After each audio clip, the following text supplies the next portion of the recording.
আছো তোমরা যে তোমরাও একদিন পিতামাতা হবা, আমরাও কিন্তু একদিন পিতামাতা হব।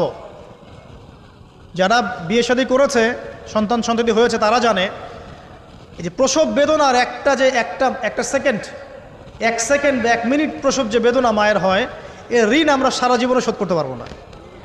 পারবেন? এই কারণেই মায়ের পায়ের নিচ জান্নাতের কথা বলা আছে।